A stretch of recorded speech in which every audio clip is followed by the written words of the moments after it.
নমস্কার বন্ধুরা, welcome to my channel.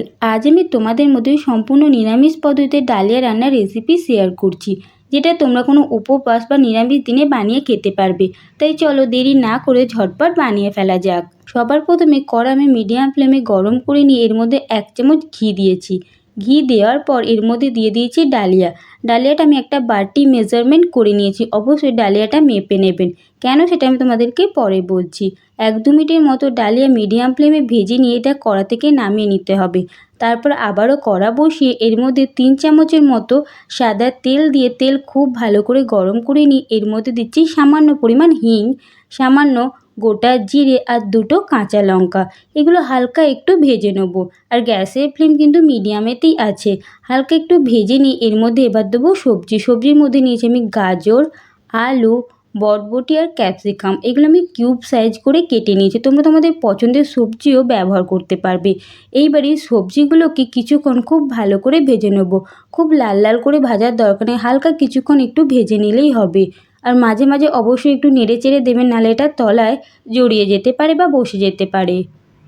সবজি খুব ভালো করে নেড়ে চেড়ে নিয়ে এর মধ্যে দিচ্ছি আমি মুগ ডাল এখানে নিয়েছি হাফ বাটি। যেই বাটিটার মাপ করে আমি ডালিয়া নিয়েছিলাম, সেই বাটিটার মাপে আমি হাফ বাটি মুগ ডাল নিয়েছি। আর মুগ ডাল খুব ভালো করে ধুয়ে সবজির মধ্যে দিতে হবে। এবার খুব ভালো করে কিছুক্ষণ নেড়ে চেড়ে নিলে দেখতে পাবে যে এটা জল শুকিয়ে এসেছে আর এটা একটু ঝুড়ো ঝুড়ো হয়ে এসেছে। ততক্ষণ পর্যন্ত এটা কিন্তু খুব ভালো করে নেড়ে চেড়ে যেতে হবে।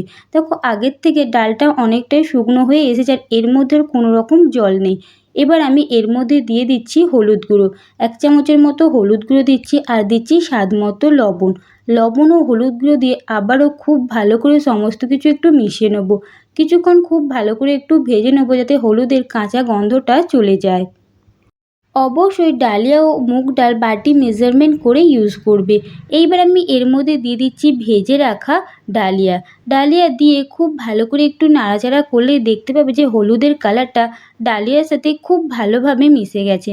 আমি খুব ভালোভাবে মিশিয়ে নিয়ে এর মধ্যে জল দেবো।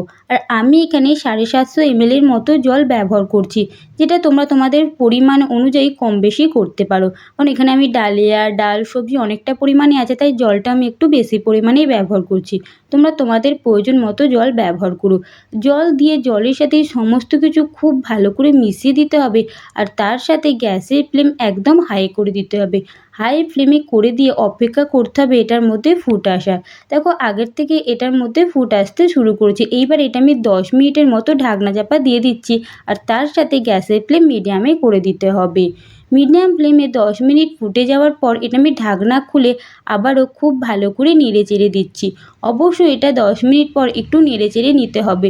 জলটাও বুঝতে পারবে ঠিক কতটা আছে, তার সাথে এটাও বুঝতে পারবে সবজি বা ডাল সেদ্ধ হতে কতটা বাকি। সমস্ত কিছু খুব ভালো করে নেড়ে চেড়ে নিয়ে আবারও আমি এটা ঢাকনা চাপা দিয়ে দিচ্ছি 5 থেকে 8 মিনিটের মতো। আর এই পর্যায়ে গ্যাসের ফ্লেম লোয়ে রাখতে হবে। 8 মিনিট পর ঢাকনা খুলে চেক করব যে এটা ঠিকঠাক সেদ্ধ হয়েছে কিনা। এখানে ডালিয়া বা ডাল সমস্ত কিছু খুব সুন্দর সেদ্ধ হয়ে গেছে, সবজিও খুব সুন্দর সেদ্ধ হয়েছে। ডালিয়া এখানে আমার একদম রেডি। তাহলে বন্ধুরা দেখো সম্পূর্ণ নিরামিষ পদ্ধতিতে কত সুন্দরভাবে ডালিয়া বানানো যায়। অবশ্যই তোমরা বাড়িতে এইভাবে ডালিয়া বানিও। কেমন লাগলো কমেন্টে জানাতে ভুলো না। ভালো লাগলে একটা লাইক দিয়ে আমার চ্যানেলটি সাবস্ক্রাইব করো। ভিডিও শেষ পর্যন্ত থাকার জন্য অসংখ্য ধন্যবাদ। বাই।